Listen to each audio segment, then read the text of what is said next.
माझ्या 7 जन्माच्या बुकिंगची तयारी चालू आहे. बघायचंय.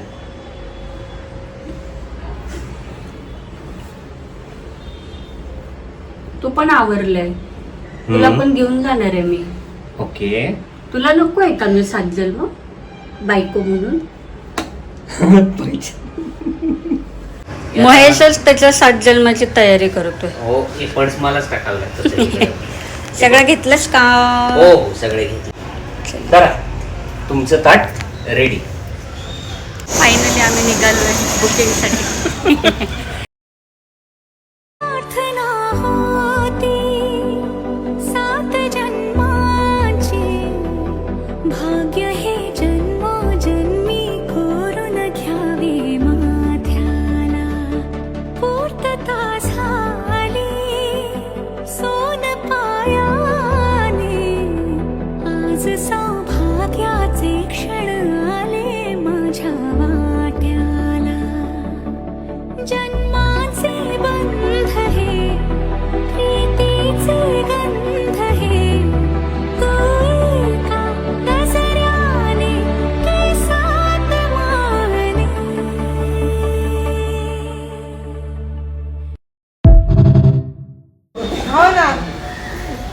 किती वाजता? 1 ते 2 घेते मी, पण आता मी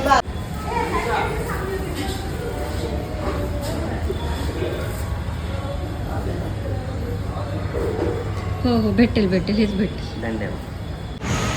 वटपौर्णिमेच्या दिनी देवाला केली प्रार्थना. महेश रावांचे नाव घेते, लाभो अखंड सौभाग्याची कामना. वा.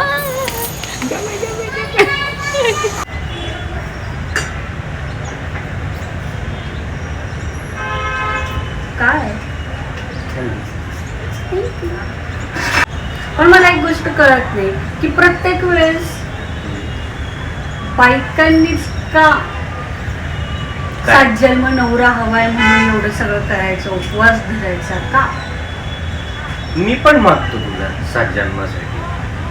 तूच पाहिजे. त्याला मला वडाला चक्र मारायची गरज नाही. मग हे तर मी पण बोलू शकते की मला पण गरज नाही फेऱ्या मारायची तुझ्यासाठी, पण मी मारल्या ना. मी मारतोच की तुझ्या पाठीमागे इकडून तिकडून वर्षभर, रोज तासात 2 तासात किती चक्रा मारतो तुझ्या मागे मागे. एकदा तू तिकडे मारते, तू एकदा 7 वेळा चक्रा मारते. मी जो 7 दिवस तुला चक्रा मारतो. मागे पुढे मोना मोना मोना मोना. ट्रू. आता काय बोलणार?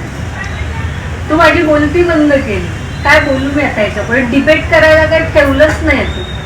राहणारच नाही. पण तरी सुद्धा तू तिथे पण फेऱ्या मारायला पाहिजे तर माझ्यासाठी. तू एवढं नाही करू शकत?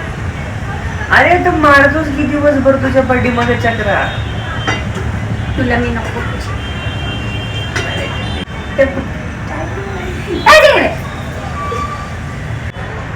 गोड काय तरी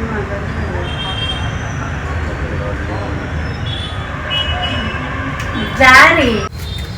चला तर मग सगळ्यांना वटपौर्णिमेच्या हार्दिक शुभेच्छा. मला जसं माझा नवरा 7 जन्म आता मिळणार आहे तसं तुम्हाला पण मिळू दे. हो, आणि माझ्या नवऱ्याला पण मी 7 जन्म मिळणार आहे. नक्कीच. 7 जन्म काय कमेंट मध्ये सांगतील बाकीचे किती जन्म पाहिजे तुम्हाला.